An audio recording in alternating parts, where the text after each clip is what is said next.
시청자 여러분 안녕하십니까? 9월 4일 목요일 세븐데이스 헤드라인 뉴스 시작합니다. 일리노이 주지사 제이비 프리츠커가 트럼프 대통령의 주 방위군 파견 계획에 대해 우리 도시에 오지 말라고 강력히 경고하며 긴장이 고조되고 있습니다.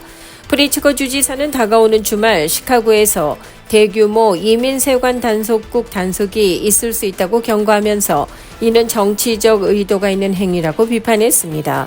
프리츠커 주지사는 트럼프 행정부로부터 시카고에 ICE 요원을 투입할 것이라는 통보를 받았다고 밝혔습니다. 그는 특히 이번 단속이 멕시코 독립기념일인 9월 16일을 앞두고 라틴계 커뮤니티를 표적으로 삼을 가능성이 높다고 지적했습니다. 또 트럼프 대통령이 시카고의 높은 범죄율을 이유로 주 방위군 파견 가능성을 언급하자 프리츠커 주지사는 이를 헌법에 위배되는 침략 행위로 규정했습니다.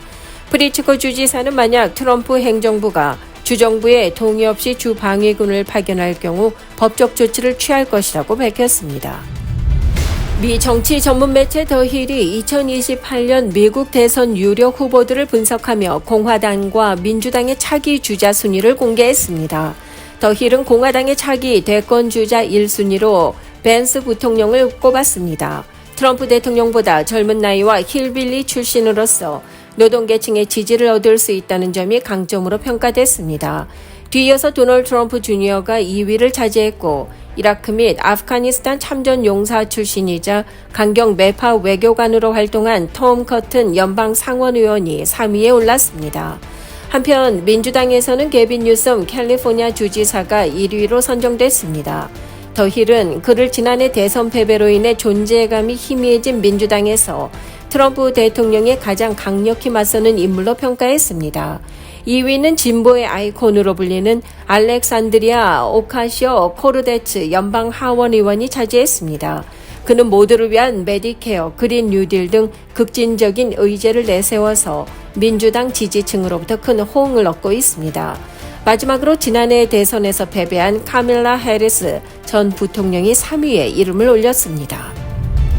농무부 식품안전검역국이 트레이더조에서 판매된 냉동 페퍼로니 피자에 대해 공중보건 경고를 발령했습니다. 이 제품은 미국 수입 규정에 따른 필수 재검사를 거치지 않아 문제가 제기됐습니다. 농무부 식품안전검역국은 해당 피자가 더 이상 판매되고 있지 않아 공식적인 리콜은 요청되지 않았다고 밝혔습니다. 그러나 소비자의 냉동고에 남아있을 가능성이 여전히 제기되고 있으며 해당 제품을 가지고 있다면 절대 섭취하지 말고 즉시 폐기하거나 구매처에 반품할 것을 당부했습니다. 현재까지 해당 제품과 관련된 질병이나 부작용 사례는 보고된 바 없습니다. 넷플릭스의 영화 K-POP 데몬 헌터스가 넷플릭스 사상 가장 많이 본 콘텐츠로 기록됐습니다. 넷플릭스 공식 사이트 투둠에 따르면 K-POP 데몬 헌터스는 누적 시청수 2억 6,600만 회를 기록하며 기존 1위였던 오징어 게임과 웬스데이를 제치고 영화와 쇼 부분을 통틀어 역대 1위에 올랐습니다. 캐데헌은 지난 8월 마지막 주 시청자 수가 더해지면서 오징어 게임 시즌 1과 웬스데이 시즌 1의 기록을 단숨에 넘어섰습니다. 이는 OTT 시청률이 특히 높았던 코로나 팬데믹 기간에 공개된 작품들의 기록을 깬 것이어서 더욱 주목받고 있습니다. 박찬욱 감독의 신작 영화 어쩔 수가 없다가 내년 아카데미 영화상 국제장편영화 부문의 한국 대표작으로 선정됐습니다. 영화진흥위원회는 이 영화가 안정적인 완성도와 현대 사회의 고민인 해고라는 주제, 그리고 배우들의 뛰어난 연기를 갖춰 가장 경쟁력 있는 작품이라고 평가했습니다.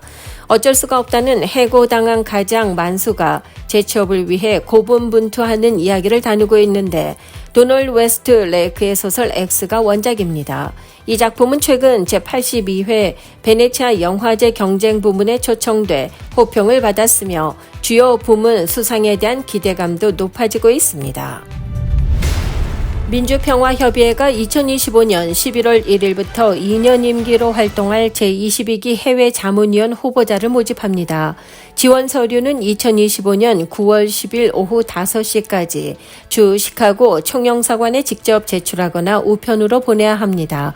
제출 서류는 총 4가지로 자문위원 후보자 카드, 개인정보 동의서, 여권 사본, 그리고 자문위원 등록용 사진 한 매를 포함합니다. 제출된 서류는 총영사관의 심사를 거쳐 민주평통사무국으로 추천되며 신원조사와 최종 심사를 통해 10월 중순경 임명될 예정입니다. 지금까지 9월 4일 목요일 세븐데이즈 헤드라인 뉴스를 전해드렸습니다. 시청해 주신 여러분 고맙습니다.